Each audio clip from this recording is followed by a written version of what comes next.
Okay, here we go. Matt Burn, episode 2, with your host, Joshua Hinger, and my co-host. Do you really go by Joshua when you're do you introduce yourself as Joshua? Never. No, never. Actually, I'm Josh. I prefer Josh. Don't call him Joshua, guys. That's weird. You know what I don't appreciate? Joshua was like my high school bully. Is that true? Yeah, it was actually my biological father's stepson. His name was Joshua, and he always bullied me. Sounds like an asshole. Yeah, it was actually my first introduction to any sort of like grappling. He really liked WWE wrestling. And he would like, I was like small, and he was like 5 or 6 years older than me. And he would pick me up and like slam me. He was always trying to like spike you on your head. Yeah, he did spike Is me a that few called times. the DDT?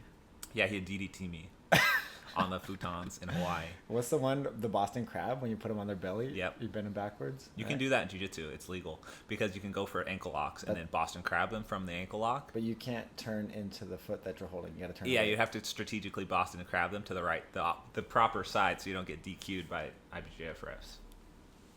And what's the one you grab their head and then you drop down and you land on your It's butt? RKO. The RKO. Yeah. What the fuck does RKO mean? I don't. I'm not sure what it stands for, but it's a certain guy. I think the guy's name is like Randy something who's made the RKO infamous. Tell me more about Joshua though. Okay, so Joshua the bully. He was a bully. Because wait a second, you have another Joshua who's a bully in your life right now, and that's me. Yeah. The Matt bully.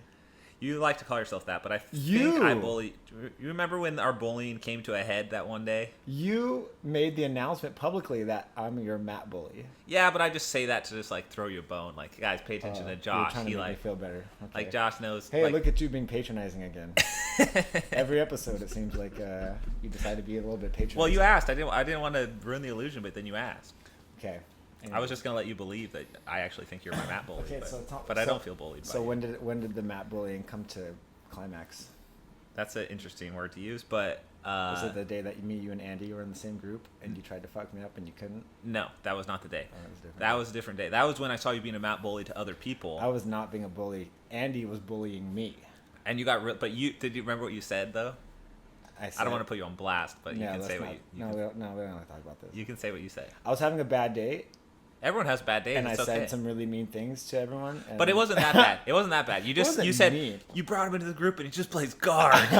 Because I wanted to work on my wrestling. I was trying to work on my wrestling, and Andy would just pull guard. I was getting really pissed off. I was like, man, I was going to fight Lovato, and I knew we were going to have a wrestling battle, and I wanted to wrestle. So of course you want to wrestle Andy. No, I didn't even want Andy in our group. The side. Okay, that was the issue. Yeah, okay. I didn't even want Andy in our group. I wanted Andy to go to a different group, and I wanted someone bigger, right? Because Lovato's tall, and you're tall, so it was good. And that's interesting because remember, you said one of the reasons that going back, like, because we're going to keep talking about this forever probably, you said one of the reasons that I was not a team player at Autos is I didn't help you train for the Lovato match. But it right here is proof. Yes. Is proof I was on the mats helping you train. Yeah, that one So day. you're a liar. That one day. So you referenced that multiple times that I didn't come help you train for the Lovato match. But I did. But I would have appreciated you more more than one day. I was there more than one day, Josh. We talked about it so much. I don't think that's true. Yes, obviously I was there more than one day. Prove it. Because we talked about it. Whatever, dude. Prove it. I don't need to prove anything to you. Where's the proof? I don't need to prove anything Tell to you. me more about Joshua the bully. Joshua, he was my stepbrother, and he would bully me. And it one day he DDT'd me off the bookshelf. And I hurt my neck really bad, and and that's why your neck is permanently fucked up, and that's why you always cry about your neck when we train together. Yeah, and I was in a one of those braces. Seriously? Yeah. You were in a neck brace. I got put because in a neck brace, Joshua, your stepbrother. It was just a bad sprain, but yeah. Where's Joshua now? He's not doing so well. He's in jail? Yeah. Because what happens to bullies? Bullies go to jail. So he actually ended up being like a criminal. Yeah. Wow. So Joshua is in jail? I think so. I don't know. I don't really stay in touch with him. Take note, kids. If you're a bully, you're on. But it's just kind of shows though that the type of person to do stuff like that, like aggressive physical things, usually ends up in like not a great spot. Yeah, because they got some. They have some issues deeper within. It's manifesting through their physical violence. Yeah, they're insecure. Yeah. Insecurities. I think insecurity is the root of all evil. Speaking of, it was just Father's Day recently. Did you talk to your dad? Of course I talked to my father. I don't want to be a Debbie Downer, but I lost my grandmother last week. I heard about that. Yeah, and it was my father's mother. Uh-huh. How old was she? I think 95. She had a good life, though. At that point, it's like, can you really even be sad like that? At that point, it's like, right. She lived such a good life. No, she had a great life. And she has like a huge family. She had 4 kids, and each of her 4 kids had 4 kids, except my parents just had 2. Wow, that's like sort of like a Russian doll situation. Right. My grandma was a G, man. She was a World War II veteran, and she served in naval intelligence. And she had all kinds of Navy secrets about World War II. And I would ask her for some secrets, and she would never tell me. Wow. Yeah. She literally took it to her grave. Wow. So anyways, the point is, I'm not trying to be a Debbie Downer here, but my dad was dealing with that on Father's Day. Okay. So, but yeah, I went home, took him to lunch, we hung out. My dad's a bit of a character. Have you met him? Briefly. I know he doesn't look like you at all. No, he's a character. He's full of tattoos, long hair, beard good tea, rides a Harley Davidson. Yeah. We're pretty much opposites. Yeah. Opposites. You're like a book nerd who's also a bully. You drive like a Honda Fit. I do not drive like a Honda Rio. Fit. What is that? Like it's a Honda Civic SI with a turbo, and it's faster than your car. Okay. Can't argue with that. I'm not gonna lie. Okay, look. The truth is, we should be talking about jiu-jitsu, not my car. It doesn't matter what we talk about. But my car is already too fast for me. Like, really? I already get myself in a lot of trouble. I catch myself going 90 all the time. Really? Is it one of those things where it's like your foot is just relaxed and then it just starts going 90? Yeah. I know how that is. Yes. I'm actually downsizing. I'm switching to Tesla. Are you? Going electric, yeah. I respect that. So I'm trading in my car. I have a muscle car, and I'm trading it in for a Tesla, the smallest Tesla, the Model 3, because I just feel like we all owe it to the environment at this point. Don't get me started on the environment. Are you a believer or a non-believer? It's almost a fact at this point. Uh-huh. When 99.9% of all scientists on Earth agree that this thing is happening, and there's a few scientists who disagree, but it also so happens that they're in the pocket of the corporation, the big oil corporations. It doesn't really make sense, right? So that sometimes oil corporations will fund research projects for scientists to create doubt on the happenings of climate change. Mm-hmm.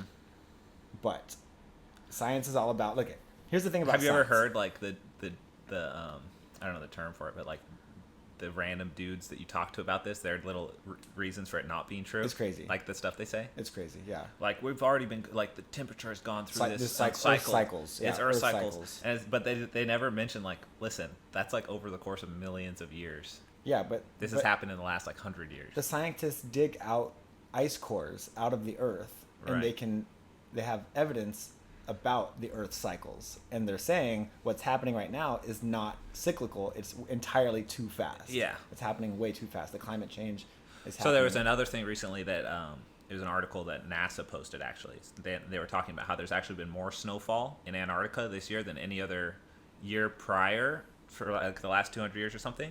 But anti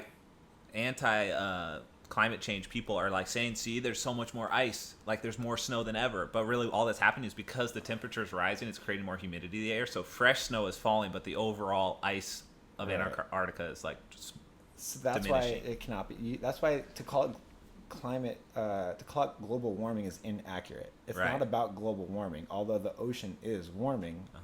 It's called climate change because the climate is going to become more drastic in both directions. Yeah. More severe winters, more severe summers, more severe droughts, more severe hurricanes. Everything is just going to get stronger. It's basically just fucking Earth getting super, super strong and fucking us all up. Yeah. And I mean, she can try. She can try, yeah. It's not. I don't think humanity. Stand up to the best, you fall down like the rest. I don't.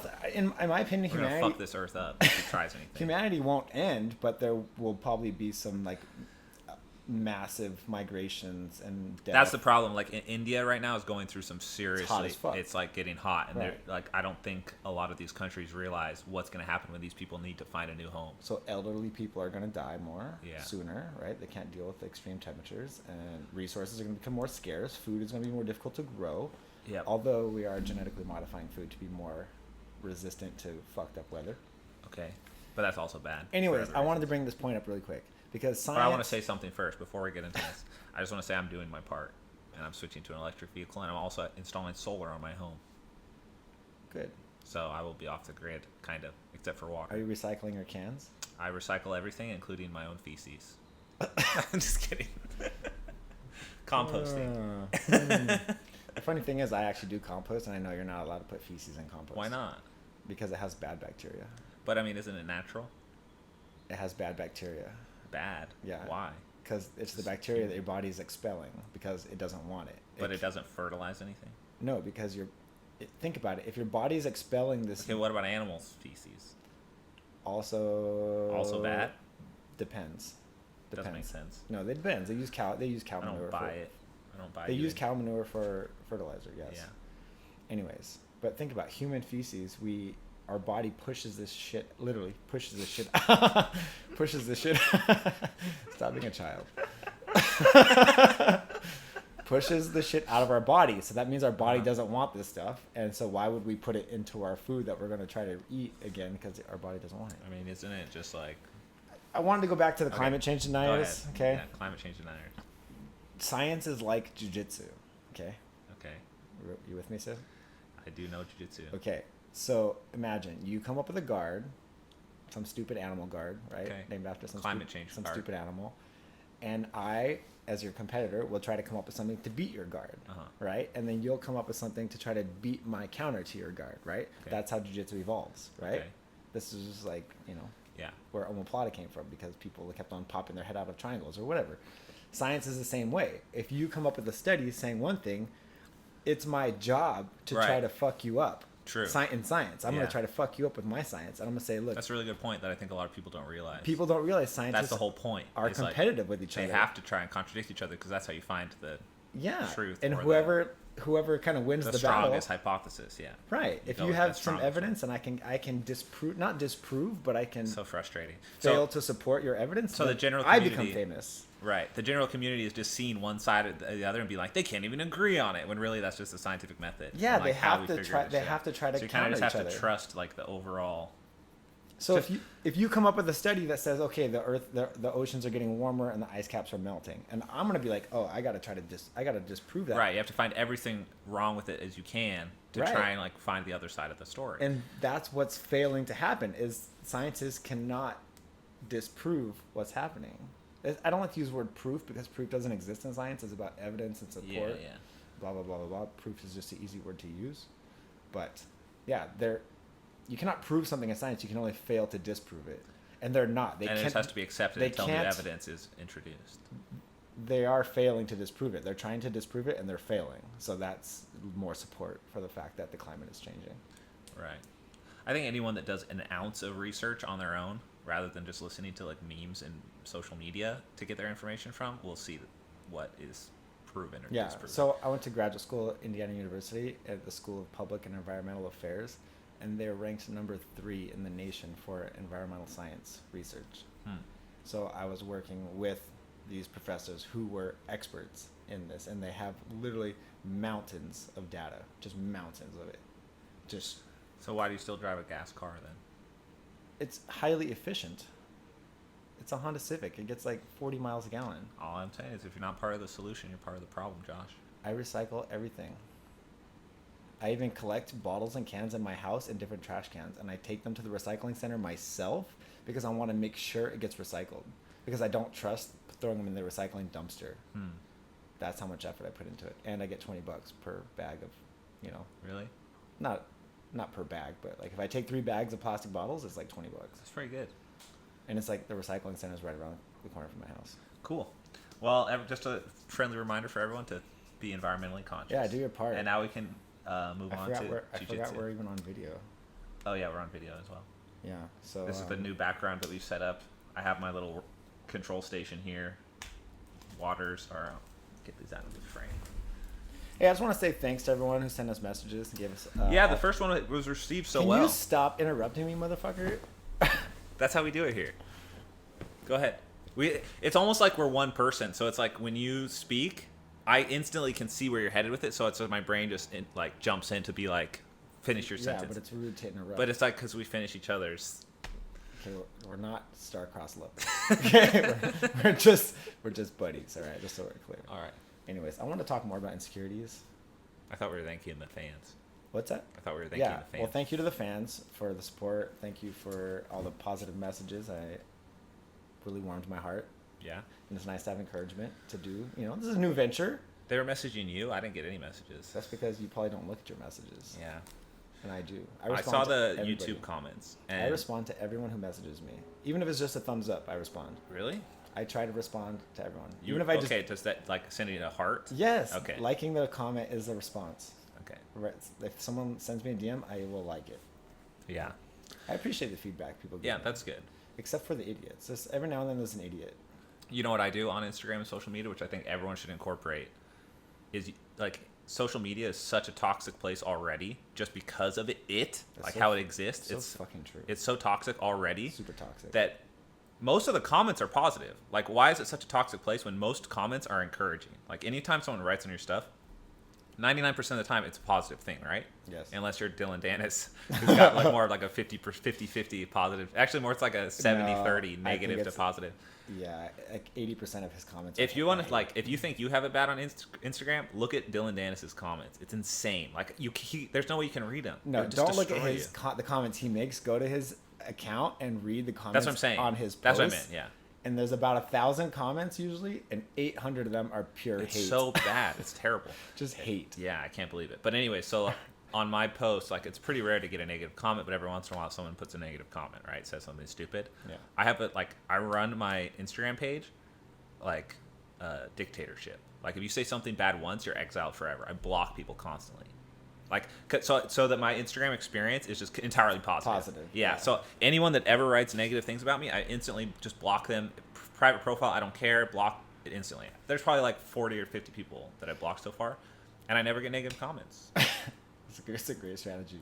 It's so great. Filter your friends. Yeah. But it's better for your own mind, so you don't have to worry. Like, if you want to post something, you don't have to worry about people's, like, what are they going to say about it this time? No, just block those people, because it's a very select few people that do that. So you can get rid of them. So basically, I should block you.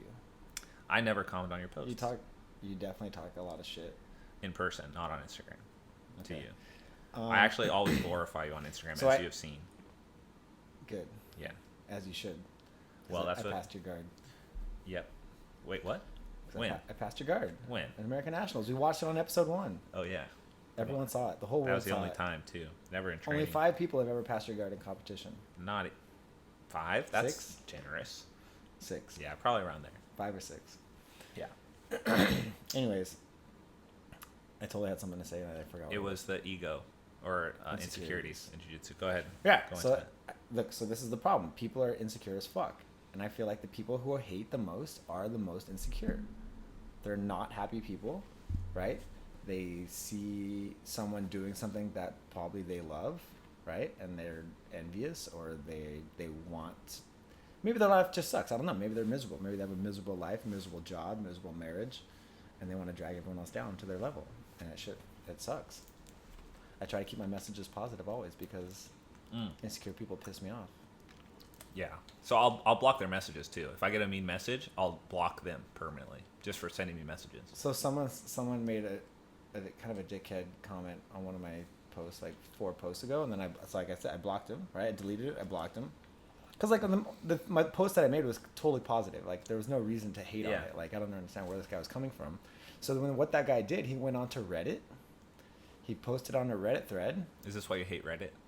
One of the reasons? I'm not going to say that I hate Reddit publicly, but why not? I just don't like to go there. Don't deviate. Okay. So he goes on Reddit. He writes that I blocked him. And I guess he was like pissed off that I blocked him, or he thought it was shitty that I blocked him, but I don't know why he thought that, because clearly he was being a dickhead. Yeah. So, and then he writes about what I wrote about, but he changed what I wrote. Like, I wrote one thing, and he changed what I said, and then talk shit about it. Yeah. And that happens all the fucking time.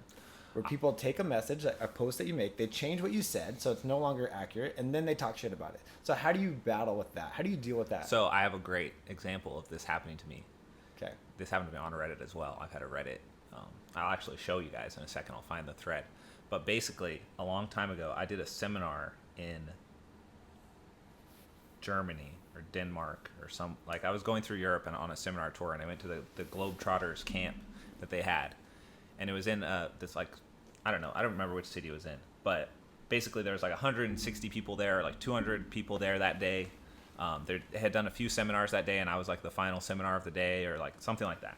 And I go in and I teach the seminar, and what I like to do at my seminars is I teach, and then at the end I try and roll with as many people as possible. So I set up like a guard passing game situation. I just stay in the middle the whole time, regardless of if I lose or win. I'll stay. And then I record them a lot of times, and then I'll post them on YouTube for people to watch, right? Just people like watching you roll with people. The people like watching jiu-jitsu, whatever. So I posted this video, and it was from a long time ago, and some guy like brought it up and posted on Reddit, and then a guy who was there, a black belt, went on Reddit and made a big post about what an asshole I was, because he said that I didn't tell anyone that I was going to be filming it, and I secretly filmed it, and like if he had known, he would have tried harder, and not, because he was embarrassed at how bad he did against me. And he like talked about how all these different ways that I had like secretly like tricked them into like going easy against me so I could look better on camera, as if this guy could like do anything against me anyways. Right. So it's like actually hilarious how much I owned him on this. Should we pull it up? Oh, we're gonna pull him up, and I'm gonna show you what he looks like. Because this guy is a total idiot, dude, and he posts instructional videos all the time. He's just like such a. It's probably this is what Gordon does. Oh, we're not supposed to talk about Gordon. Shit, we gotta cut it. But this is what people do. Like, this is why you can't create witch hunts on the internet. But let me try and find it. I don't want to log in.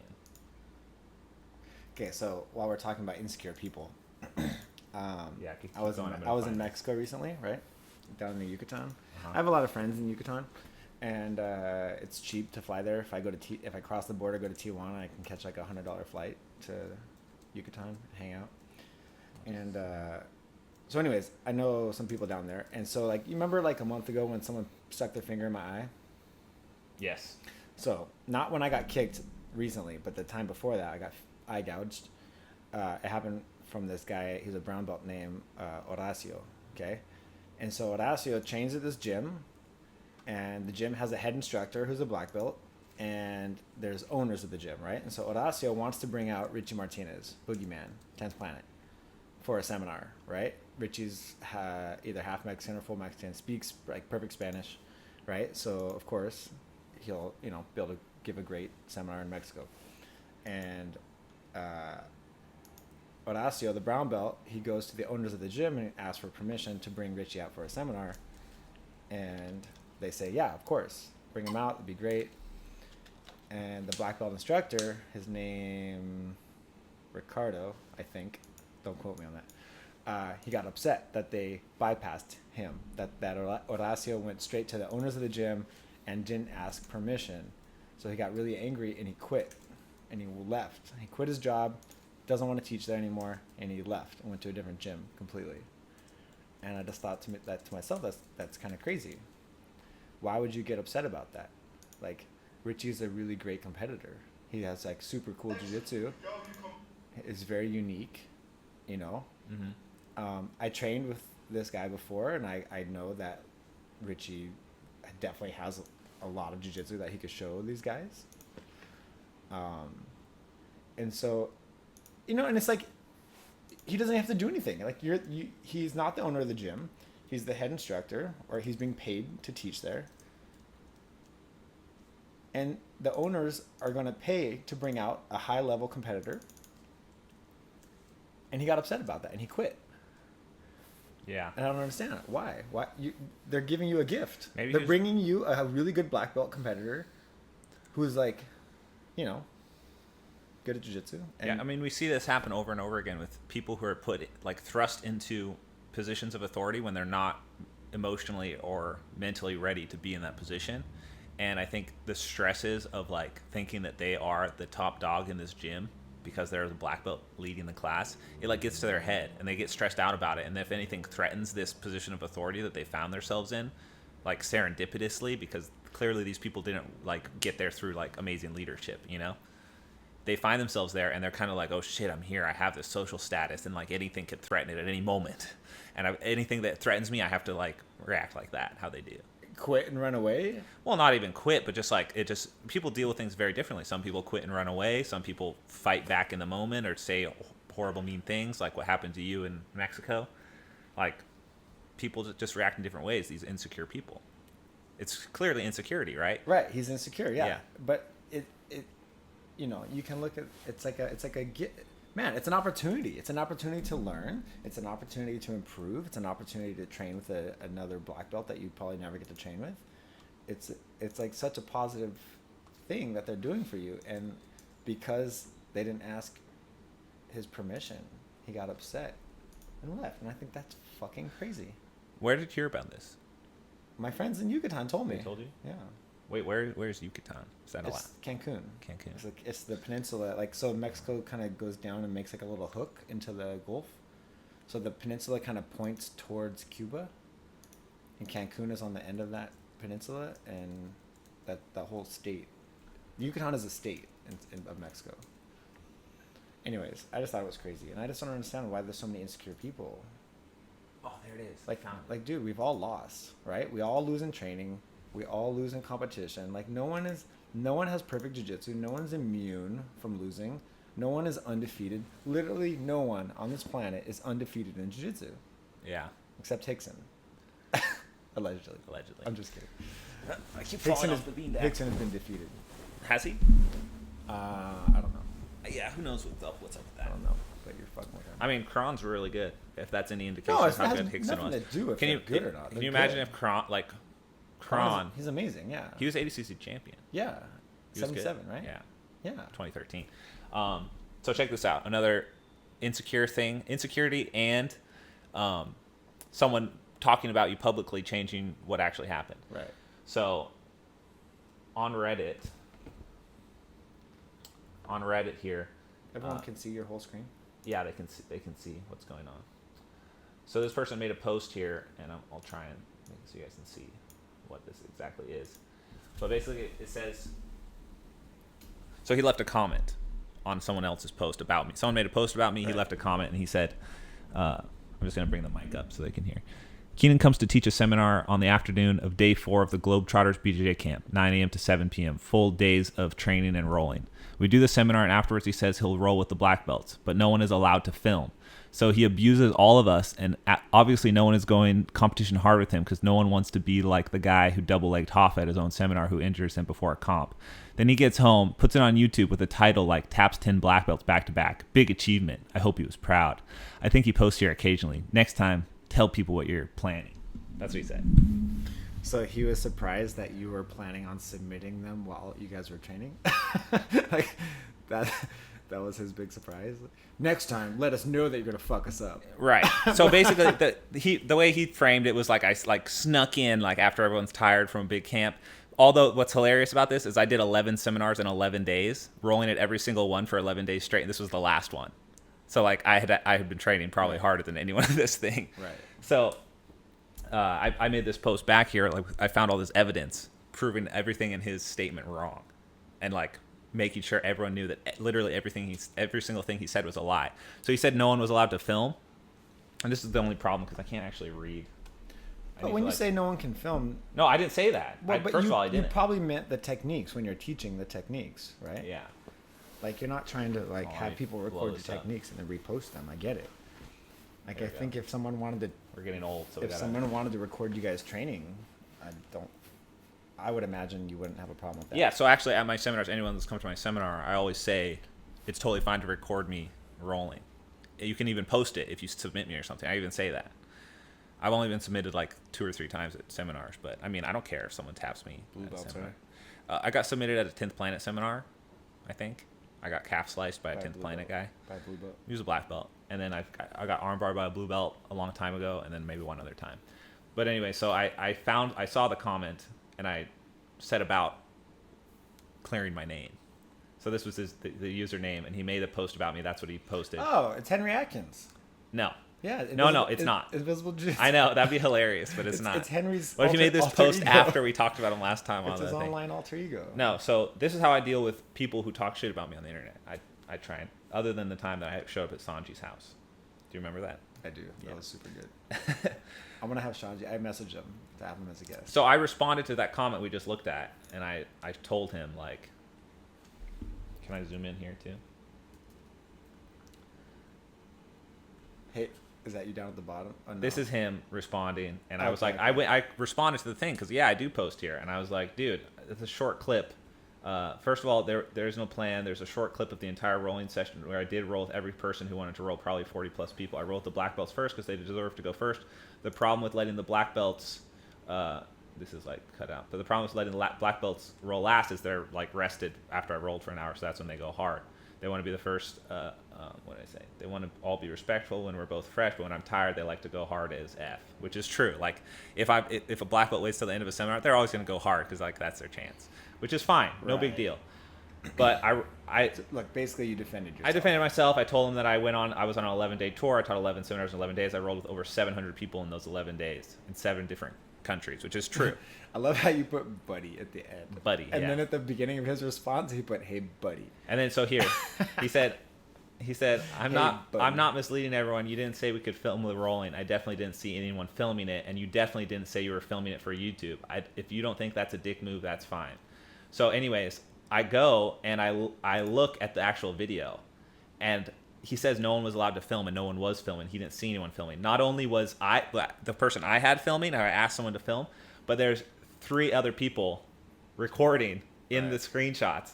Like you can see that people are recording all over, like just within the actual video. This guy. So many people are actually recording. So this guy's like just making shit up. Or he just actually believed it. Look at this guy's got a full on, like everyone was recording the whole rolling session. And so basically he said a bunch of shit. It was not accurate. And he talked shit about me. But the thing is, this guy is like, he posts a ton of stuff. And he's like constantly posting, let's see, where is he? On Reddit. On Reddit, yeah. He's a hardcore Redditor. Yeah. I don't even want to give his YouTube channel any. No. Yeah, I won't show it. But basically he posts like instructionals. And he continues to post them to this day. And I'm just like, why are people like even responding to this guy's posts at all? Like they don't know the whole story because like people forget about this. But basically there's just like insecure dicks in the jiu-jitsu community that are just ready to just like jump on anyone for anything. They can't. And they can't even attack you for what you say. They have to change what you say. Yeah, it's not even what you actually did. It's like false. So it's just like things that people go through, I guess. You know, I feel like a lot of people, whenever the big debate about Master Worlds comes up, and it's been coming up lately because Master Worlds is coming up in a few months. Yeah. And, you know, there's always the debate that they're like, want to talk about how Master Worlds is not the same as Adult Worlds. And I agree with that, right? I wrote an article about it a few years ago, and the article got a lot of heat, but it's true, right? They're different tournaments, different titles, different levels, whatever. I'm not trying to make a big deal about it, but everyone always likes to comment about how they try to say Master Worlds is legit because X person didn't win it, X person didn't win it, Y person didn't win it, I didn't win it. And legit in what sense? Like it should be compared to a world title at adult? Right. That's what people are trying to say? Yeah. They do? Yes. Does anyone think that? People think that, People think that Master Worlds counts as a real world title? Yes. Does it, in your opinion? It is a Masters World It's title. a Master World. That's what right. it is. But it doesn't count as an adult world title. As the famous saying goes, it is what it is. It is a Masters World title. And that's a great accomplishment. And it's true. I haven't won it. I have not won my weight class. I've lost in the finals 2 years in a row. Once by 2 points. Vitor Oliveira took me down. And the other was ref decision. Oh, yeah. I don't think there's any discussion on it not It's a being great tough. accomplishment. Yeah, it's a great tournament to win. But it doesn't make you Black World Champion like the ones we had this year. And if you claim to be Black Belt World Champion when that's actually what you won, I think that's misleading. And but that's like been rampant in jiu-jitsu forever. People saying they're world champion. They win a Naga just because it's the Naga World Championships. They're world champion. It's important to give specifics about your titles because you're marketing to people who might not know the difference. Right. But I mean, that's why they're doing it, because they want to market to people who don't know what that's basically you're taking advantage of people who don't know anything. Exactly. Yeah. It's a lie. It's misleading. Yeah. And it's bullshit. Yeah. And I don't like it. You don't like people doing that, yeah. I try to be very specific. Even when people call me world champion, black belt world champion. I don't even think Nogi world champion. I denote. Counts. It has to be Nogi. Yeah, it's like that's what it is. What it is. It's Nogi world champion. It's not black belt world champion. Yeah. And that it does. I don't like it. If someone advertises my seminar like that, I ask them to change it because it's not accurate. It's Nogi world champion. Right. It's different. Yeah, I think for us, it would make us more uncomfortable than other people because we're actually working with a lot of people who have accomplished these things. Who have actually accomplished those things. Yeah, and you don't want to be like out bragging about it. Right. We had an old teammate who did that a lot, actually. Who? You know who. But there are people that do that like will promote themselves like that, and sometimes they're just like, well, it's just for promotion. Like it doesn't affect anyone who knows what's actually going on, but it helps me with what I need to do, so I have to do it. What? Which is get people to sign up at your academy. I guess, right? yeah. That's bullshit. Well, there's like a lot of misinformation in jiu-jitsu. That's like a huge thing. It's like so many. There's so much in jiu-jitsu that it's very easy to fake stuff, and people just accept it because it's like, man, there's just so much to learn in jiu-jitsu. That's just probably one of the things I need to learn. Like, this guy's world champion. Like, right. There's just so many world champions that everyone's a fucking world. Everyone's champion. a world champion. So they're just like, oh, he's a world champion. Like, so like when I do get recognized by jiu-jitsu people, like in an airport or something, or like if I see a jiu-jitsu person in public, a lot of times they'll be like, oh, do you know so-and-so? He's a world champion. And it's like, I've never heard the guy's name before, ever. And it's like, he's not a world champion. I would know him if he was. Right. You know? It happens all the time. Like, or if I talk, someone asks me like, what do you do? It's like, oh, I do jiu-jitsu. And they're like, oh, my friend does jiu-jitsu. He's a world champion. And this happened to me in an Uber in New York one time. And the Uber driver was like, my buddy, you know him. He's a world champion. I'm like, really? What's his name? And they told me his name. I didn't recognize it. And I'm like, well, there's like different levels of world champion. I was like trying to explain to the guy, not everyone's a world champion. Like at the actual peak, there's like different divisions, and it's all actually just a money-making scheme to make sure everyone has a division to compete in, so everyone can sign up, right? And I was trying to explain it to him. He was like, no, we're going to call him. I'm like, okay, let's call him. He's like, he's a world champion. I'm like, all right, let's do this. So I'm in the Uber going to the airport, and he calls his buddy. And it turns out I know the guy. And he's a guy who I've trained with before, but he was a brown belt. He had just got his black belt recently, and he had like won world masters at purple belt or something.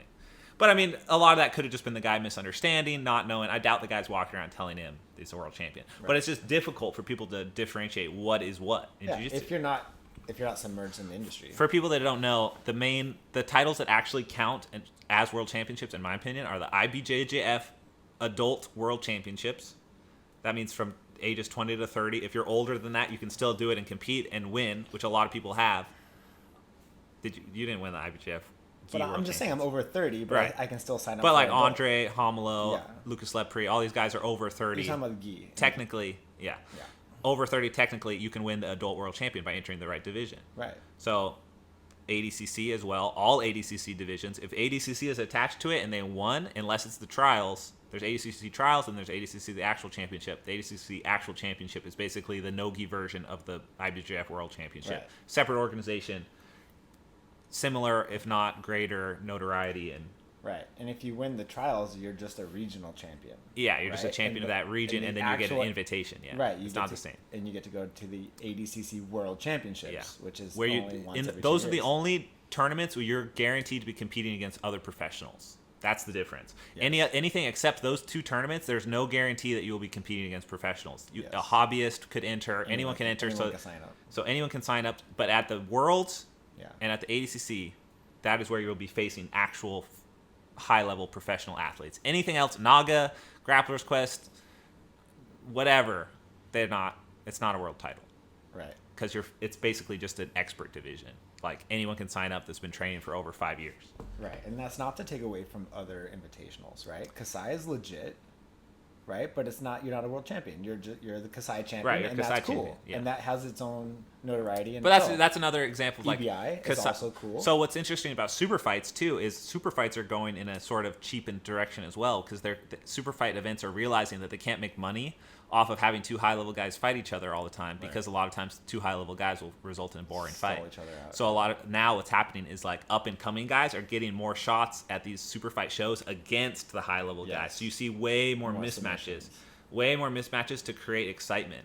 So it's becoming almost like like Nicky Ryan, for instance, is a weird situation because he's very young. He just turned 17, but he's fighting adults, but adults that are not nearly at his level. So it's like it kind of works because he's 17, but it's like Nicky Ryan's like so good. Like he's literally has the same skill level as like any high level black belt guy, but he's fighting Uriah Faber, who's an MMA fighter, not a jiu-jitsu fighter. It's totally different. They Uriah Faber, I think their match was a stalemate or something. Like Uriah Faber disengaged a lot and things like that.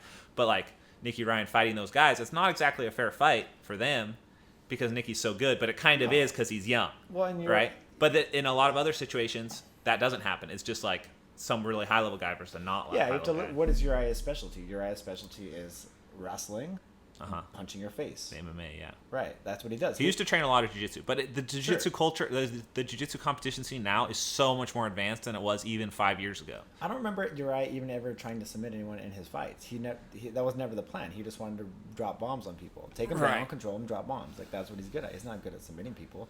So why is he going up against Nicky Ryan? That's ridiculous. Right. That's the thing. It's like super fight shows are now more spectacle shows. It's like, what can we do to create something interesting? Uriah Faber has a name. He's an MMA fighter.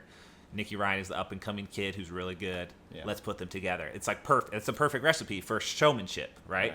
But it's not necessarily like a fair jiu-jitsu fight, because the level of jiu-jitsu is so much more technically advanced than an MMA guy can keep up with that it's not exactly fair. So do you think the jiu-jitsu industry do you think it's beneficial for the jiu-jitsu world to go more towards entertaining matches and mismatches as opposed to just trying to figure out who's the best of the best? It's tough. It's tough to say. Are we going towards WWE? That's my question. In a very small way, it is kind of like that, but not always, because there are the interesting super fights that happen. But for like people who are just entering the scene, like white belts and blue belts, like I got some messages recently. There a lot of like popular comedians are getting into jiu-jitsu now, and they'll like see some of my stuff and message me, and like I'll talk to them as like, okay, this is like a person who does something outside of jiu-jitsu, but they're notable for it. So I was talking to one of them, this comedian I know, and he was telling me all his favorite fighters, and he was listing off a bunch of people that's like, wait, they've never won anything. Like, how do you even know who they are? And he's like, oh, well, they fought on Polaris, or they fought on Kasai, and like I watched those because they're connected to the UFC. And so it's great for up-and-coming guys who can get that publicity and notoriety, but it's bad for like the guys who are already really high level that they don't want to take those fights. Like, they don't want to take a fight against nothing to gain. Yeah, there's nothing to gain. So it's like taking away from the actual high level competitors, because the high level competitors we can make money. Like, I'm not going to fight in a super fight event for nothing. Like, or even cheap. Like, it's a lot. It's a lot of investment of time. You want to be able to be sure you can compete well, and then you don't want to fight a guy who's you got to devote 8 weeks of your life to training for it. Yeah, and you don't want to fight a guy who hasn't really won anything or made a name for himself like you have. So it's like kind of an awkward thing that people are getting put into, where it's actually taking away from the high-level athletes and putting it more into the guys who are still just coming up. Right. Like Lucas Lepre has no reason to take a super fight match with someone who is the Polaris champion. So what you're seeing now is Polaris and Kasai. Kasai still has a lot of really high-level guys, but Polaris is kind of moving away from high-level guys and just bringing in local guys or people who will do it for cheap, because they have the platform of the UFC now. They can just bring anyone in. Right. Kind of like what EBI did, but EBI had Gordon and Gary just beat up a bunch of random dudes that like don't really know what they're doing. It's not Yuri was in there. Like there are definitely some good guys, but it's not like a tournament with guys at their level or near their level. It's just them. Hey, Gary and I had a really good match. You did have a really good match. So right. So there are dudes in the division, but then later on people stopped doing it because no one wanted to be like a lot of the really high level jiu-jitsu guys, me included. I don't want to have a guy star on my back just to submit me. Like, even though, because I at the time I had never been submitted. I will say EBI 3 I think was a legit fucking bracket. Who was in that bracket? EBI 3 was. I can't tell you everyone who was in it, but Gary, Eddie Cummings, me, Richie Martinez, Darrell O'Connell. Right, that's a good bracket. Nathan Orchard. I think the final four was Eddie Cummings, Gary Tonin, me, and Darrell O'Connell. That's all non-Brazilians. Were there any Brazilians in the event? I'm sure there was, but I can't think of it. Interesting. Not a lot of Brazilians. I think. But EBI 3 was like, that was 2015, and it was just getting off the ground. Right. Well, this is something I'm noticing more now. I wouldn't say back then as much, but I think more now these events are taking that turn. I don't think it's 100%. I stopped watching EBI because they started filling the bracket with people that I have, and I just have no idea who they are. Right. There's no draw for me to watch. So because there's more white belts and blue belts there's more white belt and blue belt practitioners than the rest of the belt levels combined, probably. Like, there's so many more of those guys than there are of like people who actually know what's going on, that it makes sense to market things to them. They don't know the difference. Why is Polaris going to pay someone $10,000 to go fight when they can pay a guy $500 to go fight, and the white but blue belt's not going to know the difference other than they're watching jiu-jitsu on a stage performance, and it seems like cool, and there's like, wow, this is jiu-jitsu like on the high level. But it's like it's like cheapening a lot of stuff, and I think that's bad. And that's why I prefer the bracketed tournaments, because bracketed events really show who's actually the best. right? Like the final guy at the end of the bracket, the last one standing, he was the guy who beat everyone else. Like that's like the best way to find out who's actually good. If you're not good, you're going to lose first or second round, and that's it. So the Polaris events and the Kasai events, when they move away from that, and I see them bring in a lot of like undercard fights that are just like, I understand from a business standpoint because so many super fight events have gone out of business trying to bring in good guys each time. Yeah, it's like it has to happen, but then it's also like, man, this kind of sucks that it's not like that. Had, I think, one of the most epic events ever. It was like 27 badass black belt matchups. Right. 27 badass. That's and they 50 competitors. And then they just didn't have any promotion, so it didn't blow up. But it should have, because that was the best event. Because they're actually willing to spend the money to hire the guys to actually get all the good guys to fight. I think they spent $500,000 on that event. Yeah. Just that one event. I wouldn't be surprised. And they did so many, and it was like, and they were paying everyone really well. Hemorrhaging cash. Oh yeah. Hemorrhaging. Yeah. And that's why they disappeared. And the fights were boring. Some of them. Some of the fights are boring because of their equal matches. And I think what happened is like I remember some of the featherweight guys were going, and it turned into a 50-50 match, right? And they were sweeping each other back and forth. And I think the problem was there was so much money on the line to win that they were doing everything they could to win. They didn't care about putting on an exciting match. They got paid well to show up, and they were getting paid really well to win.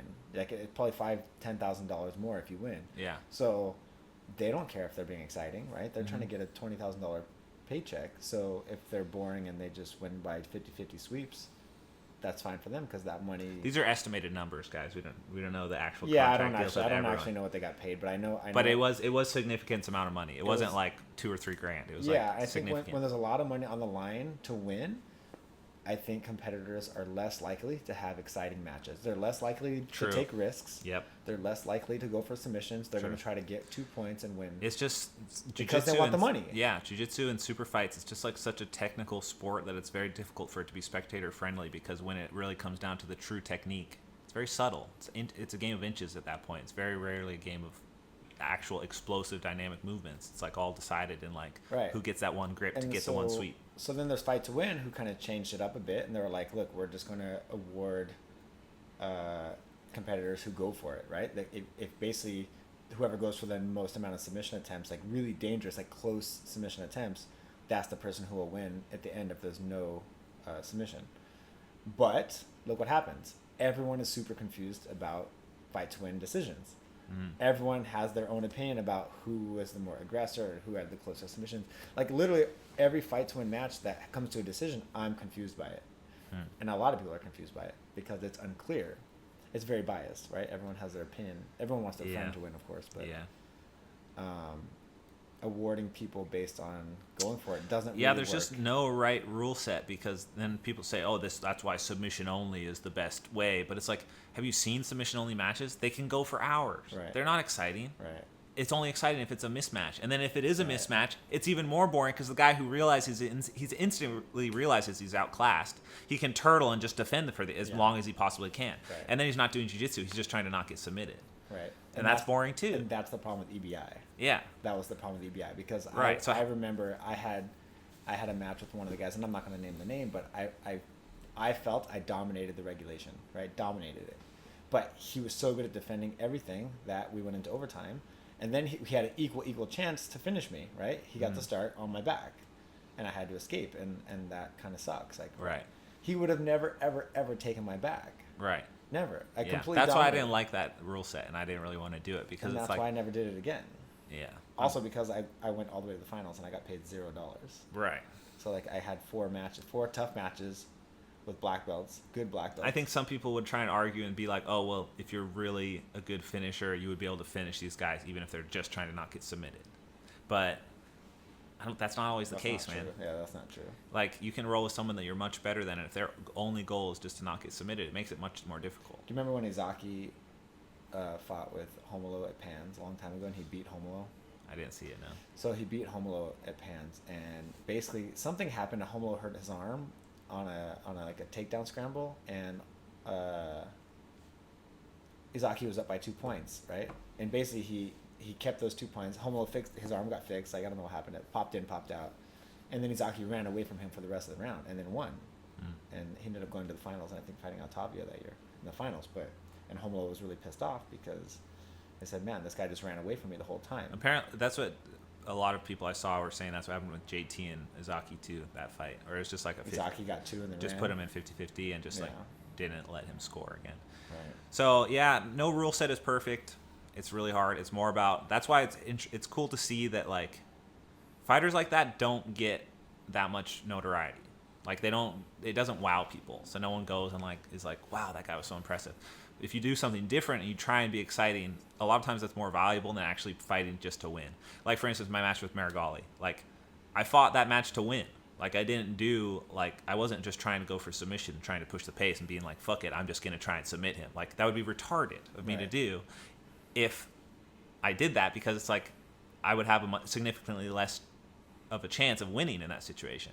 So it's like, right, because he could very easily score 2. He could very easily just score back and then do the same thing to me. So it's like, why do you do it? They're like, if you really want to win, you do have to try and play smart by their rules strategically, and it just takes away from the jiu-jitsu aspect of it, because then it just discourages the jiu-jitsu. So like as you get to a higher level, the matches become progressively more boring because of that. They're becoming impact. More boring in terms of scrambles and submission attempts, but the strategy is still there. Like the high. High level. No, it's more strategic. It's more strategic. Yeah, that's what I'm saying. It's more strategic, and that's not what people are there to see. They're not there to see strategic jiu-jitsu. They're there to see jiu-jitsu. They want to see scrambles. They want to see scrambles, a guard recovery, a submission attempt. Right. And even though that my match still had all of those things, I definitely could have made it more exciting if I had like let loose and just like try to just do normal jiu-jitsu. But it also is like, my win condition's right there. All I have to do is not get swept. Am I really just going to do that just to be exciting for the fans? Not in this case. A lot of times I will do that. Like if every other Leandro Lowe match I've ever had, I always just try and push the pace, and then it's like it fucks me up in the end. But in this one situation, I've thought like, okay, I'm going to try this to see like if it's going to work, and it worked. Yeah. So. Well, it didn't work. What do you mean? It totally worked. Your strategy against Lowe? No, against Marigali. Oh, against Marigali. No, the strategy against Lowe worked in theory to a point, and then once it started working, I didn't have a secondary strategy. I didn't think it would work that well, and then it worked, and then I didn't have a follow up. So next time. You and him are 4-1. Oh, dude, I don't want to recite. I'm not going to say the numbers. You and I are 3-1. Really? Well, no, we fought more than that. No, 4 times. That's it? You have 3 wins in a gi, and I have 1 win in a gi. Wow. You only win in a gi. Do you remember the first time we trained together? I do. You know why? I remember because I said something. I said something to you. Because I submitted you. Okay. With a twister. Oh, really? And what did I say? You don't remember that? No. You're being stupid. You remember. I don't. I actually block out most of the times that I've been submitted in training. It's not by choice. I don't remember them. You know what I also remember about that session is you got me with a diesel squeezle. I'll never forget that. People still don't know what that choke is. I know, it's pretty awesome. People still don't know what the diesel squeezle is. It's one of like the rare submissions that it's not general knowledge yet. Right. No one knows it. Right. Not even like the DDS guys know that one. I did it to someone there, and they're like, "What was that?" And I was like, "It's the diesel squeezle." They're like, "Never seen it." It's just like a secret move. Okay, so back to insecurities. Tell me what you're insecure about. Wow, that's a deep question, bro. I think we spend so much of our time in our lives trying to like bury those things. I'm not even sure I can dig it up. No, you have to dig it up and no, we talked about it last time. Like when you go to competitions, like you have to mentally prepare yourself, right? But I'm not insecure about that. But you're mentally preparing yourself because there's some underlying insecurity. I mean, losing, is that the insecurity? Like I'm thinking about. No, that's a fear. It's different. Okay. You don't have insecurities? Not like I spent so much time trying to be comfortable in my own skin in a competition environment. I don't feel insecure there. I'm not saying I enjoy it, and it's definitely I still feel nervous, but I don't think it's an insecurity. I think insecurity is more like it's a problem you have with yourself. Yeah. It's a way the way that you like view yourself that's not favorable. Yeah, that you don't want other people to see. Right. It's like something you have. I really don't feel like I have any insecurities. I mean, I can be jealous, not of like in relationships maybe. Yes, but you want jiu-jitsu insecurities? No. I don't want to talk about personal relationships, but well, I mean, we can talk about I don't feel like I feel like I'm very secure in my jiu-jitsu life. I'm comfortable with who I am in jiu-jitsu. Yeah. So I don't think I have that many insecurities in jiu-jitsu, except you have personal insecurities? Doesn't everyone? Like your hair? Actually, I'm proud of my hair. I like that. Ears, I like my ears too. your funny shaped face. You know, a lot of people like this Sphinx. I don't know, dude. And I think it's kind of like these guys the guy that quit the gym, or like the guy on Invisible Jiu-Jitsu, their insecurities are so buried that they don't even know that they're on the insecurities. It's just like something that just upsets them. They don't know why. They're just upset, and they're not in tune with themselves enough to even realize that it's like, maybe I feel. I view myself as better than I actually am, so I didn't want to get beat up by Keenan on video. And because it happened, it made me insecure in my own knowledge or skill. So I acted that way. Or maybe that guy's like, he's insecure that even though he's in a position of authority, he doesn't feel like he's getting that authority because he feels he doesn't really deserve that position of authority. And so when someone actually undermines it exposes his discomfort with being in that position, and then he reacted like that. So when I first started teaching jiu-jitsu, I was a purple belt, right? And I mentioned this before. I was just teaching the blue and white belts, right? So it's not that I really even wanted to be the instructor, but I was pretty much the best guy there, so they just made me the instructor. And yeah, so I always thought about that. When someone came in, a brown belt or another purple belt, and I thought, man, if this guy submits me in front of all these students, like, they're going to think it's my jiu-jitsu is bullshit, or like that I shouldn't be instructing, or I shouldn't be teaching them. Yeah, I definitely thought about that a lot. But I don't know. I just... I guess at the time, I mean, now looking back, it's like, of course you're gonna lose. Like, if you don't train with anyone good, yeah, you'll never lose, but you're never gonna get better. You can always just coach them through the tap as they tap you. That's a good strategy. That happens. Just be like, yeah, now you can adjust your hips. Tap, tap, good job. Yeah, nice job. Yeah, that would be tighter if you squeeze your thighs more. Yeah, there you go. Oh, that's the worst. That's super annoying. I really hate it when people make excuses after a training session. Like, oh, sorry, I couldn't give you a better roll. I just landed from fucking Russia. And sat in a plane for 12 hours. Do you give them an excuse back sometimes? I like to like combat their excuses. No, sometimes I'll like try and outdo their excuse. One up their excuse? Yeah, to try and make them just like, make sure. Oh, you haven't slept in 24 hours? Oh, I haven't slept in 25 hours. Dang. No, I hate that, man. Just fucking own your losses. Who gives a fuck? That's very hard for people to do, man. It's hard for people to let go of that ego. Is that why people don't like to compete? Fear of being exposed? Yeah, I think so. But if you're really on the pursuit of knowledge, you have to compete. But I think that's a big insecurity of people who don't want to compete. But because I think competition in jiu-jitsu is so important to keep the sport pure and away from like traditional martial arts bullshit. If someone doesn't compete, that's why I said, like, if you're not going to train, that's even worse than not competing. Like, sure, don't compete, but at least roll with the guys who compete. So like we know, like they know, and you know. This is another level of insecurity, right? The people who don't even want to train with tough training partners in the academy. So like, okay, let's say you can't trust those people, man. You can't trust them. They don't even trust themselves. You know. It's true. They don't trust their Like, how can you trust them if they don't even trust their jiu-jitsu? So. Sure, if you don't like competing, that's totally your choice. Don't compete. But if you're going to train jiu-jitsu, you have to spar. Like, that's literally what it's about. With everyone. You can't avoid people. The good guys, the bad guys. Yeah, for sure. Or, like, sometimes there's people at the academy who only train with people that are smaller than them. Yeah. Only train with people that are smaller than them. Only train with people that are younger than them. And then a lesser version of that is the people who will rest around and wait for the person that they know is challenging to roll and then go with them. So that one's common at all academies. That happens at Autos. I was going to bring this up earlier. Hey, don't talk about my team, bro. Don't talk shit about my team, all right? Off limits. All right, sorry. Okay, talk about across your team, the line there. The BJJ Globetrotters. I have my own team now. Let's talk about that later. Shit, I lost my train of thought. People in the gym resting rounds before they roll with you. So at my seminars, so like you were saying, people like to Shark Tank you, right? Yeah. And like if you're training with 3, 4, 5 people, there's going to be another 5 people sitting on the wall waiting for their turn. Yeah. So when I'm at seminars, if we start training, if I'm training with someone, I look around the room, I see who else is training and who else is waiting. And I tell the people waiting, if you're not training now, you're not training at all.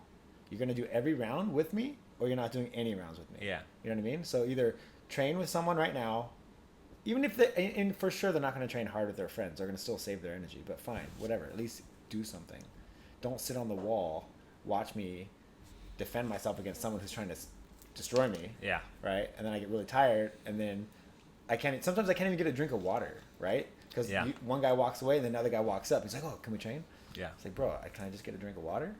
Like, How do you structure the rolling at seminars? It's just everyone rolls and you I'll set just a do timer. rounds? Yeah, it's like Do a short round, like 3 or 4 minutes, like not more than ever 5.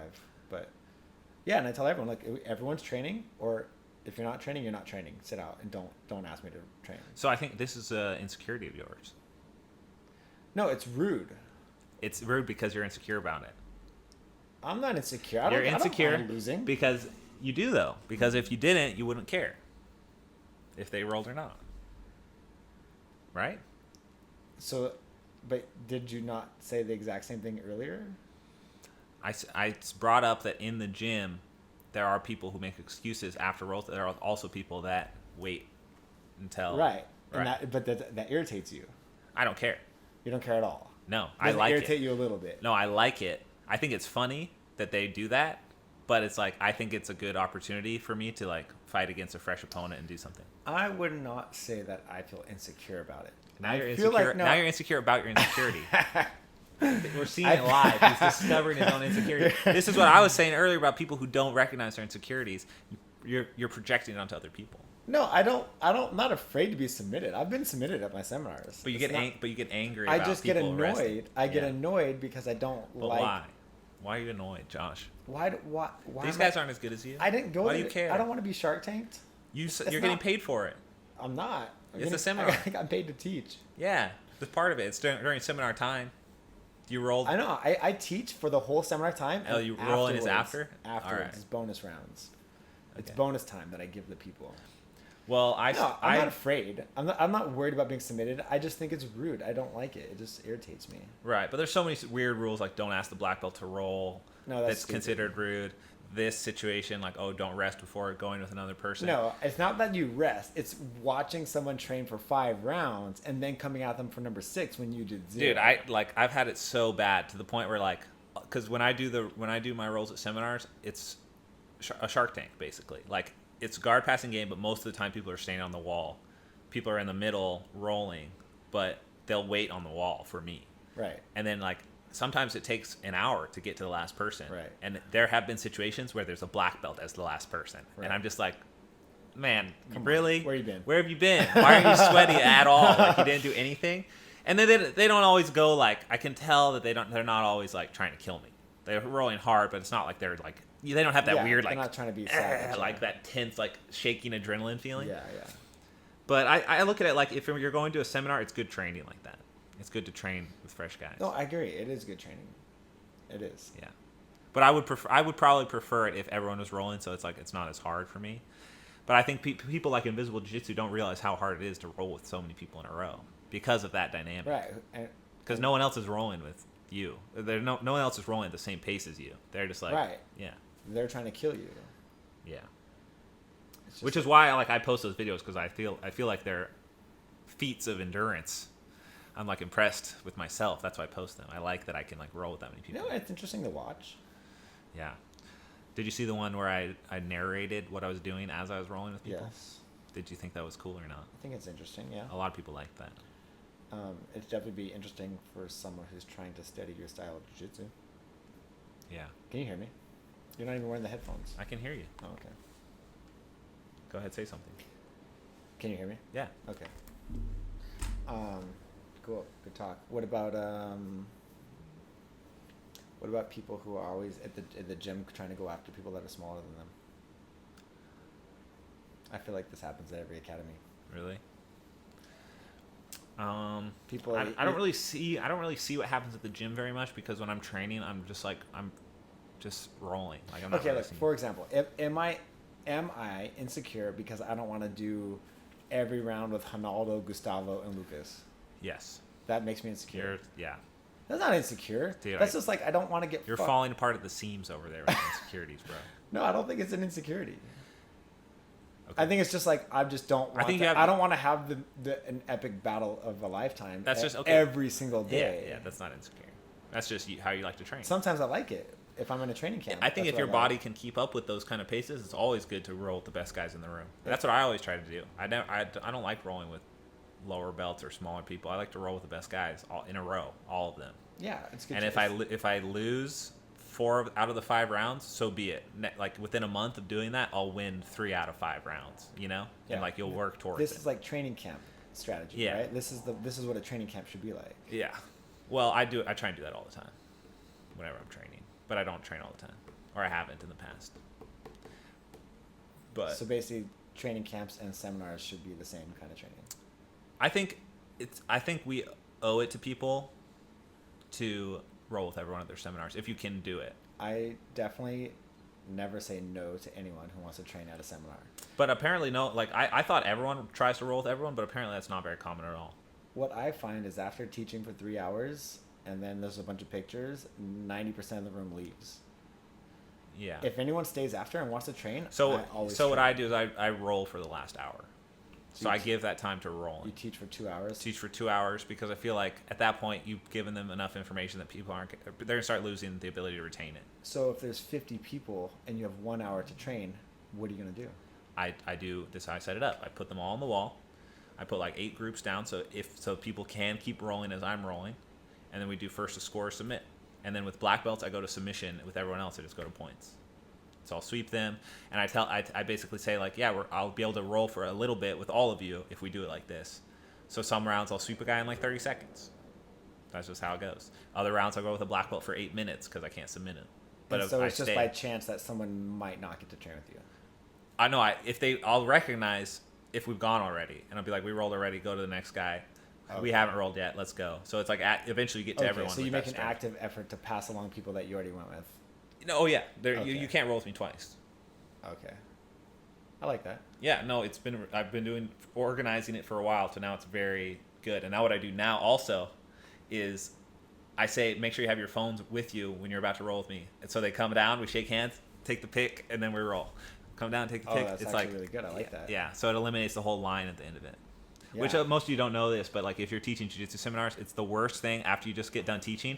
All of a sudden, a line forms. You have to take 50 pictures, and it's like, like of course, like that's just a gesture, right? It's nice, like of course I you like get the pictures. Of course you got, right. It's fine, it's no big deal, but it does kind of suck when they're like, okay, take one, all right, one more, all right, 3, 2, 1, now this way. It's like, can we just like get through these, like just take it and go? It is awkward, yeah. So you just and for me it was worse because I would do the hour of rolling straight, like no rest, just rolling with everyone, and then I'm just like sweaty and ugly and gross. And they're just like, picture, this one blurry, got to do it again. Like there's so much that now I do it like that just to try and streamline it so it's more efficient. So I have a pretty efficient seminar system. I feel like everyone gets their value out of it like that. I like that.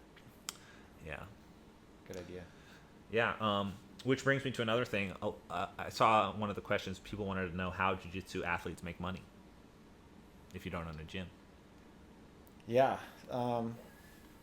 We don't have to necessarily say how we make money. How much detail do we have to give? But like what does like an average jiu-jitsu guy do? Even average. Like most people, I don't know what average is anymore. Yeah, it's hard to say, but most people who compete as their main thing, they don't own a gym. I think they exist off like private lessons, the occasional seminar, and really supportive spousal people. I agree. That's actually very common. I don't have a spouse, so I don't get that kind of support. But you have a pretty successful seminar series that you do. Yeah. So you survive off seminars and actually it was t-shirts. You who explained to me. I don't sell t-shirts anymore. Oh. Kind of, sort of, sometimes. Okay. But it was you who explained to me, and I know you learned this from someone else, but the key to acquiring wealth is multiple streams of income. Uh-huh. And that's what I tried to do, and actually it worked out very well for me. So for me... You're welcome. Yeah, thank you. For me, it's sponsorships. Yep. Seminars. Yeah. Prize money. Right. Which, does well sometimes. Mm-hmm. Sometimes it's great, sometimes not so great. Private lessons. I don't even really do private lessons, like once a month. Yeah. I don't like private lessons. And so things are good enough that you don't have to do private lessons to live comfortably. Correct. That's good. And then I have like a lot of those are my 3 sponsorships, seminars. So I'd say, I guess you could kind of like put jiu-jitsu athletes into like a tier based on their Instagram followings of what they have to do to survive. So I'd say like people with like 20,000 Instagram followers or less probably aren't making much money from seminars. They're probably more in the private lesson realm. Private lessons, the occasional seminar, maybe they own a gym. Guys like you, like how many Instagram followers do you have? 51. 51,000. That's like where you can get good seminars. You can make a good living Yeah. off seminars and teaching. You're well known enough in the community that you can do that, teach seminars, and that's it basically. And Yeah. compete and teach seminars is enough. And Yeah. you don't have no problem getting seminars, right? No. You're booked to the end of the year. Yes. Is there an email that people can email if they want you for a seminar? hingerbjj@gmail.com. There you go. For me, I do less seminars. I think that at a certain point, it's like you do less seminars sometimes for other things. I enjoy seminars. I do less seminars because I would rather put that time into like my website. Like if I'm gonna go teach for 3 hours, I'd rather film for 3 hours and teach new stuff that I don't have on my website because it's more profitable for me than seminars in that situation. Right. But I still do seminars So when I can. for you, website is the key. Yeah, my website is my main source. That does really. You don't have an academy, but you have a website. I don't have. Yeah, it's basically an academy. It's just an online academy. It's an online academy. Yeah, with my students. How many students do you have? I can't discuss it. Oh. It's top secret because that's like that's information my competitors can use against me in the online battlefield. But it's doing very well. That's keenonline.com. It's a great website. It's great. Yeah. And it's not just me. There's a whole team on it. That's why I compliment it, because it's a team of people and they all do really good work, and it's not just me. I like to work with Grappler's Guide. That's my. That's your competitor. So I'm just gonna go ahead and shout this out real quick. If you want to see my latest Hinger Teen series, I taught it in Nogi in New York, and it's on Grappler's Guide. And you can use the promo code HingerBJJ to get a discount if you want to sign up and see that. Yeah. So also instructionals was going to be my next thing. Yes. Like DVD instructionals. There's a lot of people that do like deals with people. So they'll produce it, meaning they film it, edit it, distribute it through online means for like a percentage of the profits, anywhere from 30 to 50% usually. So like BJ Fanatics, they do that. I've worked with some people to help produce their instructionals before. So that's a big thing as well. Speaking of instructionals, the Lapel Encyclopedia is having $100 off on June 21st for International Lapel Day. Do you celebrate International Lapel Day, or is it against your religion? I was going to call you out on that, actually. Is it against your religion? I was going to call you out on International We don't mean Lapel Day. to step on anyone's toes, because I know a lot of people are very against the lapel religion, but it is a thing, and we have an International Day. Yesterday. It's the 21st. It's coming up. Today's the 19th. In 2 days, International Lapel Day? Yeah, internationally. It's celebrated by all lapel users everywhere. Interesting. Yeah. Okay. So you have to play lapel guard on that day, and then also pay tribute to me, the lapel lord, through Instagram. Do you think your Lapel Encyclopedia is a bit blasphemous in its design? Blasphemous. Yeah. I portray Adam in the famous image, First man. Yes. And you're touching. And God is handing me the lapel. And you and God are going to touch fingers. He's handing me his lapel. I touch his lapel. Oh, okay. Sorry. Yeah. And so I think that actually pays homage to religion, saying that I understand that maybe that if there is a God figure, he passed the knowledge to me. Okay. Through divine means. Are you religious? No. Are you agnostic? Do you have any belief in higher powers? I'm open to anything, but I don't. Open-minded? I'm open-minded. Yeah. I like the open-minded idea too. I think it's arrogant of humans to think that they know everything. I think it's arrogant to think that we have the universe figured out, that we have everything figured out. Oh yeah, the universe is in this book here. I think we're all just really, you want to know anything about anything? Here's this book. Yeah. Go ahead and just read this. It's got it all for you. No, I think we're just really smart monkeys. You know, I don't think we know shit about shit. Yeah, the correct terminology is not knowing shit about fuck. Is actually how it's said. Okay. Yeah. So. Cool. Yeah, I'm open-minded to anything. I think all religions have their benefits, and I think it's good for people to feel secure in their life. I think it's an insecurity thing mostly. Like they want to be secure. Like what happens? Yeah, I think a lot of people need that to hang on to, and I think it's totally fine. And but the problem is a lot of times it does hurt people, but it shouldn't, historically at least. Well, anyone can use anything. Anyone can twist any idea to hurt someone else, right? Right. So people I think it's people that are the problem, not the actual manipulation institutions. Yeah, of course. It's the institutions. You can wage war on the grounds of any idea if you can manipulate any idea you want. Should we take some Reddit questions? No. Why not? Are you done? You got to go somewhere? Okay. waiting on your Reddit questions. Let me see if I can find that post. So anyways, guys, if you want to check out the new Hanger Team series, I think there's about 30 techniques. It's on Grappler's Guide. Use HangerBJJ as a promo code. Thank you very much for that. Shout out to Jason Scully. He's pretty much would you admit that Jason is kind of the king of online jiu-jitsu? No. Bro, his website is huge. Okay, that doesn't matter then. But huge is what? He's got like 7,000 videos or something. Okay, but quantity is nothing. And he's been around Over the longest, quality. I think. Oh, I'm not debating quality. I'm not debating quality. Okay, so what? So you're saying he has the most videos? But what is that? I'm just How does saying, that make you the king? I think he's been around the longest, and it has the most videos, and I would assume the most members. Are you getting upset by No, my comments? Why are you I'm making not. that? Why are you sweating? It's hot in here. The fireplace is on. I'm not sweating. No, I don't think he's the king. Okay. Who's the king? I'm gonna have to say that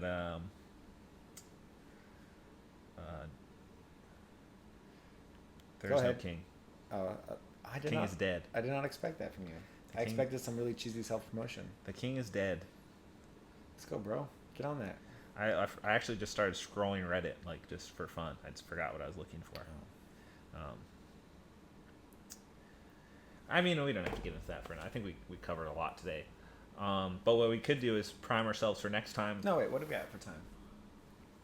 An hour and 15 minutes? No, we got 15 more minutes. Okay, but I was just gonna say, if the viewers today, we didn't do any like YouTubing this time. We just talked the whole time. So we'll be able to see if people enjoyed that more, or if they liked when we were like sort of talking about matches and fights. And next time we can mix it up a little more of the two, rather than just talking the whole time. And if you have any questions or topics that you would like us to discuss, leave it in the comments, and the most upvoted ones we'll get to on YouTube Yeah. next time. I got a question. Okay. This was something that was this is completely a new topic. Yeah. Do you remember that really condescending interview that Danaher did with Joe Rogan? I remember the interview.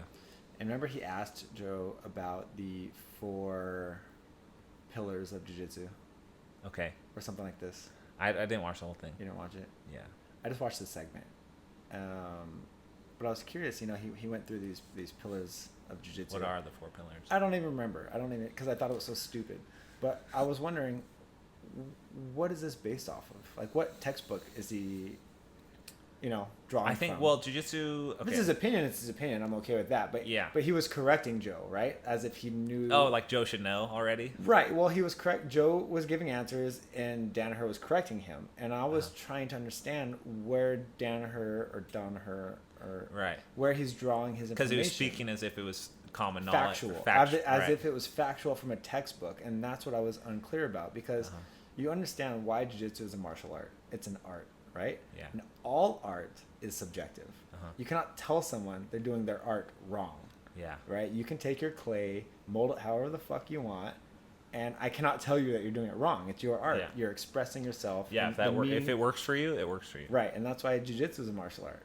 It's Yeah. an art. There is no right or wrong, right? There are opinions. There's only things that work well or not work There are well. techniques that you depending can- on who it is, that can change. Right, there are techniques that you can pass along to people. Just like in painting, there are painting techniques. You teach someone how to stroke the brush and how to use the canvas and the paint and blah, blah, blah. But you cannot tell them that once they've created some painting that it's wrong, right? Yeah. So I didn't understand how he was constantly correcting Joe when Joe would give his opinion and he was saying no. Maybe over the many years that John has been teaching, he's developed these ideas and systems and pillars in this situation as a way to like put his opinions into digestible content for his students.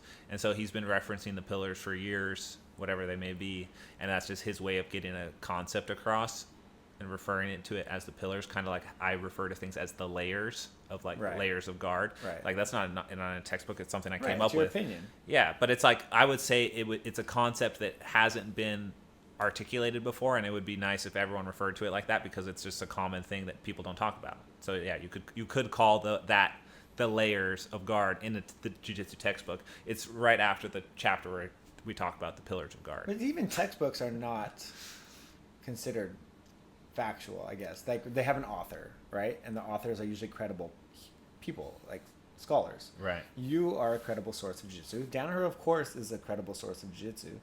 I just felt that I felt that the way that he was correcting Joe on this is correct or this is not correct, I feel like I didn't understand that because Well, I know that some people don't like. It's all opinion based. A lot of people who have worked with, like I know John really likes to teach the more educated echelon of jiu-jitsu. Like he likes to teach people who already know what's going on. Right. Like he has the most fun. From what I've seen, this is my opinion. What I've seen, it seems like he likes to teach the people who already have a good grasp on jiu-jitsu, and then he's really good at like sharpening things or like teaching them very advanced techniques. Or like very advanced concepts or advanced ideas that can apply to them, or fundamental ideas that he feels are overlooked by a lot of things, and he's really good at filling those holes. But he doesn't really like to have to teach like from ground zero. Like you don't know anything. We got to start somewhere. I'll teach you. So I think maybe it comes from that. Like comes from him probably having a formula or system that he likes to make sure all of his high-level guys know and understand, and the 4 pillars is probably there, and he just taught it as if he would taught it. How the fuck is Joe Rogan supposed to Right, but he's probably just teaching it in the same sense as if he's talking to his 4 dudes while he cuts the paper with a knife. Yeah, but he was quizzing him like as if he should have known. Like, oh, you're a black belt? You should know this. That's literally that. I mean, it's been a while. That's hilarious. I bet he was probably fucking with him. That I would appreciate. That's what I think. I can appreciate that. I think that's what was happening because John actually does have a pretty funny sense of humor, and a lot of it is like a deadpan thing like that. And I kind of like, I didn't watch the whole interview, but from the scenes that I saw, it did kind of seem like he was kind of messing with Joe, like even from the beginning when he was like, "Oh, you're a 10th planet black belt." So he said something about like being a 10th planet black belt, not having. I mean, I can appreciate someone trolling. I think he was just trolling him, honestly. Okay. I was just curious. Do you know what the 4 pillars are? I have no idea. Me either. Because I think it is a personal philosophy that he has that he probably doesn't share with everyone. Got it. But I'm sure it's like a concept that a lot of people would be familiar with once he explains using those words as associated with that concept. Right? All right.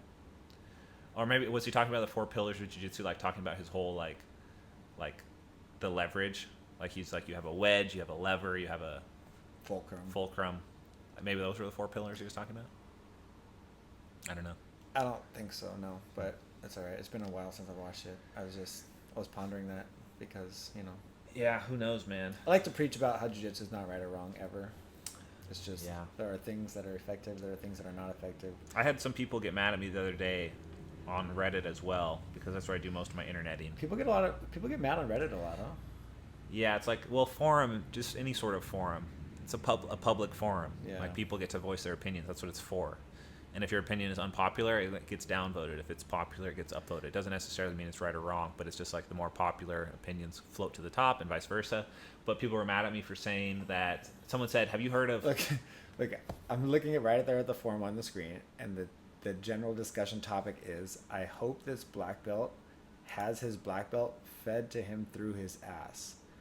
This is why I don't go on public forums. Well, maybe he did something rude. Like he probably did something mean to this white belt. I hope this black belt has his black belt fed to him through his ass. Wow, what an asshole. I'd leave my gym and I'd never return. Oh, did he just keep hurting the guy? Yeah. Oh. Get him stuck there. He did the... Yeah. The kid's trapped, huh? Yeah. I mean, yeah, he is an asshole, I guess. Yeah, that's clearly assault. That's why they have you sign a waiver. Okay, see, so this was downvoted. Obviously, that's an unpopular opinion. Right.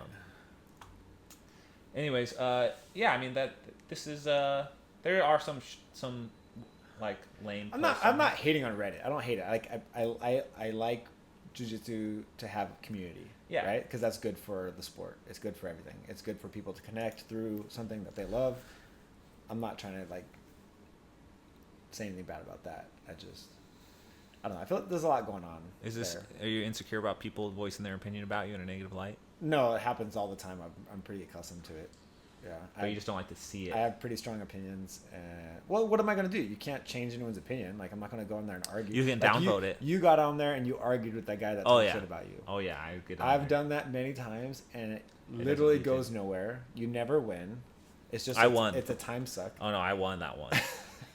There was a very clear winner, and everyone agreed. It's a time suck, and it's an energy suck, and I think I have better things to do with my time than argue with people online. Like what? What are you doing, man?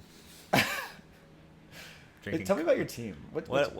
You don't want to tell me about what you're doing when you're not arguing on the internet? I'm jacking weight, getting swole at the gym or something. Yeah, I'm doing something. I'm writing. I know I write a lot. I argue with them on the internet at the gym in between sets. So. Did you notice? You probably didn't notice because you don't read my posts, but I made a couple posts this week and everyone commented that it's too long for Keenan. Yeah, I did see that. No, there's actually an account that's Cliff Notes Hinger BJJ, and it's just your entire account reposted, but with the Cliff Notes versions of your posts, and so I just follow that one instead. If that existed, it would make me super happy. It's the abridged Hinger. Yeah. The abridged Hinger version, which I follow instead. I find that when I write really short posts, people don't like it. Interesting. And I think you just cultivated a following of people who enjoy your long-winded. They're not long-winded. They're normal. They're Yours not are just normal. excessively short. No, I think most people don't write the truth is, I want everyone There's nothing wrong with it. I know. Of course not. Yeah. I agree. There's nothing wrong with it. That's why I do it. It's just too long. I write from the heart. That's and good. Sometimes my heart has a lot to say. Yeah, yeah. But here's what let me explain to you what happened to my mindset when I write now. Can we talk about my team instead? I'm done talking about it. Wait, no, just real quick. When I'm writing my post now, I'm thinking about you hating on the fact that it's too long. So you're trying to condense it in any way? I don't condense it. Oh. In fact, I do the opposite. I think, well, Keenan doesn't like my long posts. I'm gonna make this extra fucking long. I see. Really now, get it but all then out. now it really is because they are becoming too long. Would it make you uncomfortable if there was a analytic within Instagram's little analytic buttons where it showed how many people actually read your post versus just liked it and then didn't read it? That would be really interesting. And what if it was like an extraordinarily high number, like 95% of the people don't actually read your posts? Because I think that's actually what happens. No, I think I clearly see a difference in okay, the average Instagram pace of scrolling is like, you scroll, you're like, okay. How the fuck would you know how everyone in the world scrolls through Instagram? Because, I know for a fact, because I study internet marketing, I know how...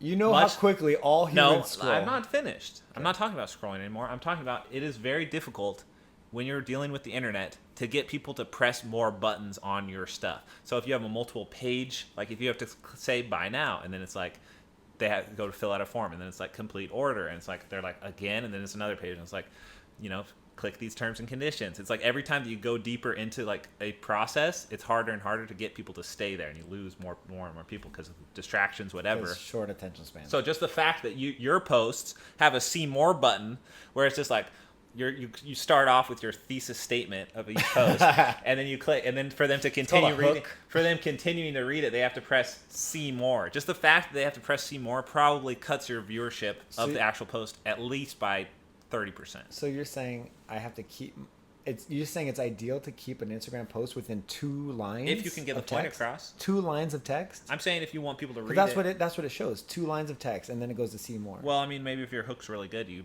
can get more people, but I think if you're trying to get your point across, you should put it in a form, verbal form on your story. Explain this to me then. Why do I get hundreds of messages from people telling me to write a book? Because books are pretty long. Sound like book nerds to me. Books are pretty long. Yeah. And that seems to be what people think if you recall, I should do. I told you to write a book like 2 weeks ago. It's going to be a lot longer than my Instagram post. Yeah, and I think that's great because guess what? It's in book format, not Instagram, which is an image platform. Why don't you take your posts over to wherever they write blogs? Why don't you take them to a blog or something? Oh, that's what Instagram is. It's a blog site, right? It's a blog. Why don't everyone's blog is Instagram. Is there a character limit? I'm sure you hit that character limit a few times. What's the character limit? I don't know, but it's pretty long. So at least they put a cap on something. Otherwise, we'd be here all day. Yeah, there's a cap. There's a cap. I've hit it a few times, and I had to go delete a few. No, it's funny because they're obviously not that long. It's like 3 paragraphs tops. You can read it it less than 5 minutes. I'm just messing with you, dude. It's not a big deal. But I think you're making me insecure, bro.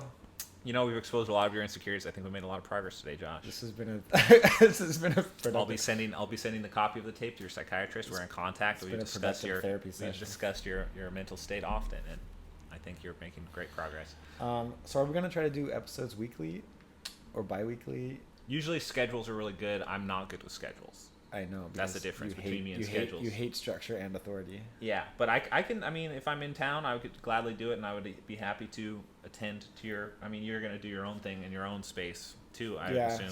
So that's Which why those will not be hosted on my YouTube channel because I was not there for them. So just so everyone knows, I'm trying to upload. I started a podcast account with Buzzsprout, and I will be uploading episodes to Buzzsprout. Shouldn't you use like iTunes or something? You should figure that iTunes out. also. I would like to go to Spotify. Yeah, you should figure out the platforms and get them uploaded. Spotify is good because If not, I can do that too, which I'll figure out soon. well, iTunes is specific to iPhones, though, right? Can Android users access iTunes? I don't think so. Right. So Spotify's better. Yeah, so you put it on both probably. Or So one of the- sometimes you will be with me and sometimes no. I mean, if you want, I'd be happy to be on all of these because I feel like this is my podcast too in a lot of ways. Yeah, you are my co-host. We're hosts of the same podcast. It's my podcast. Does that make you a co-host too? Yeah. Yes. You're a We are- co-host, not a Yes, we are co-host. co-hosts, but I'm the owner How is that possible? because it was my idea. You did not invent the idea of podcasts. This podcast is my idea, and the name belongs to me. This podcast, this half of the podcast, from here over, this line right here is my podcast. I own the rights to this side of the podcast. I just want to make that clear. I just would Anything like. you do on your side, you can do whatever you want with, and I'll send you the clipped file with your image on that side, and I will use my image, unless you would like to agree that this, when we film this together, it is our podcast, and whatever you do on your own can be Matt Byrne, and this one is called something different. This one's called the Janky Podcast. I did appreciate that word. Yeah. She said. This she is the said, Janky Jitsu It's Podcast. janky, but it's good. Yeah. I appreciated that. I'm okay with janky, but no, this is the Matt Byrne Podcast, episode 2. Just want to let you guys know that we're accepting sponsorships. That's So true. Shoot me an email, hingerbjj@gmail.com, or And message me on Instagram. CC me in on it so he doesn't try and keep any money off the top CC from me. Keenan also. CC me in on that. But yeah, that's the other thing. Now that we're a legit podcast, as you can see, we fixed the background, we fixed the audio, hopefully, and everything's working as intended. Yeah, we can bring these to you more often, and I would like to involve the community even more with maybe even a live chat eventually, because I know how to stream these I like things. live chats, We could yeah. stream it and just have the live chat there for people who want to ask questions or give their input, and we can address those. I've already sent messages to Shanji Hibero and Robert Drysdale, both of whom will be happy to be guests on the show. Yeah. So look forward to that. Your show or my show? Because I don't think you're going to be able to set up the microphones on your show, even.